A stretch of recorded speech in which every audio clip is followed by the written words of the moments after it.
Hello. I'm from Utah. I was Mormon until I was about 14 and decided that it just didn't make sense and I didn't want to go to church again. And my parents were fairly laid back. My mom was sad, but I didn't have a lot of problem about not being religious any longer.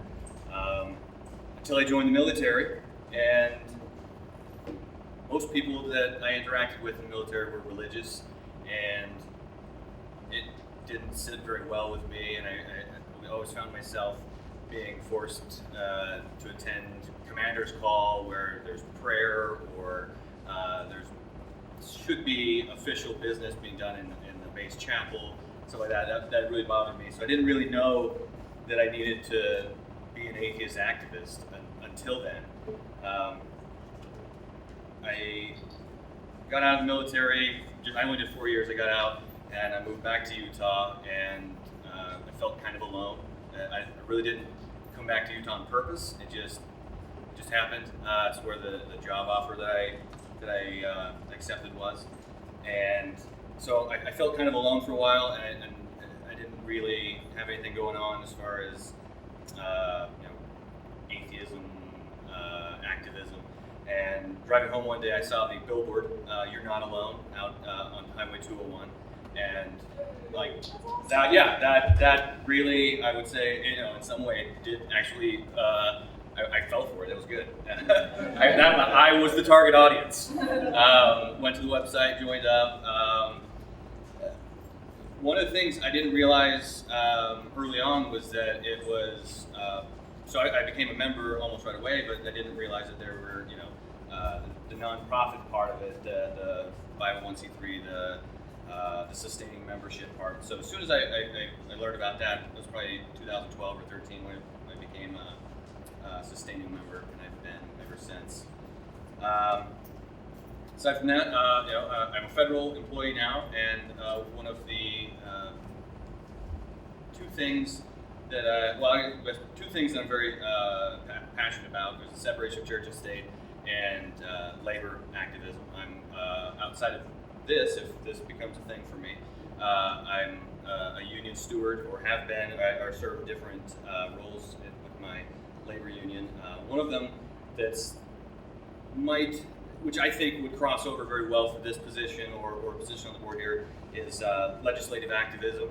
I've done some training with the union to where we train to meet and develop relationships with politicians that may or may not have labor in their interest, but we try to bring faces to them and say, this is what we're about, and can you support us? Or if not support us, will you not be against us? And just building relationships with these elected officials.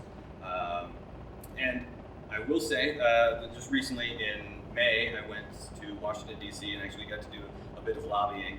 And just yesterday, the day before, I got an email from Representative Love's office saying that they were going to co-sponsor the bill that we were pushing, which was pretty big since it's a labor bill, and she's a die-hard anti-everything that I stand for.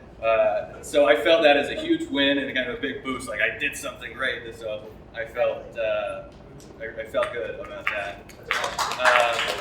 So I hope that that can translate if I'm a member here. I'm a lifetime member of American Atheists. I'm a member of the Satanic Temple, and I am an ordained minister in the Church of the Flying Spaghetti Monster. And last month, I actually married my brother.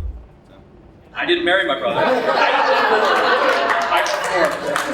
You know what? We're not going to have kids. It's fine. All right? What do you care? We're both consenting adults. So, and that's about it. So, if there's any questions, I'd be obliged to answer. So, what do you see as a challenge locally and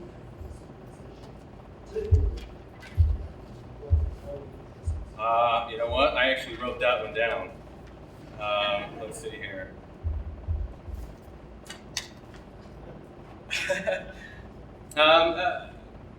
This was part of the questionnaire, and I filled this out and I emailed my answers to the board. Said that the biggest problem to the secular community is apathy, or specifically the overwhelming sense that nothing we do here matters because of the Mormon Church. Each time AOU makes an impact on public schools by stopping prayer before a football game or blocking field trips to the religious the temple here, the visitor center, I think those are prime opportunities to send out a press release and say that we did this to encourage members and the public at large to say that we're a part of the community and we support and will defend the separation of church and state. Anybody else? Andy? If you're elected, what's something that you'd like to see on a more like Utah atheist personal kind of events maybe or something like that? What's something you'd like to see happen? Kind of going back to what the political thing, I would like to see either a group of us or one of us attending legislative meetings in any of the city councils or up at the Capitol Hill. I think that any time that we can, like I was saying before, provide a face to this group of people who, if any time the church is weighing in on a proposed bill, we ought to weigh in on a proposed bill as the antithesis and show that it's anything that could violate our autonomy as humans, as adults, that something that they frown upon because of something that they opt into is not something that ought to be public policy.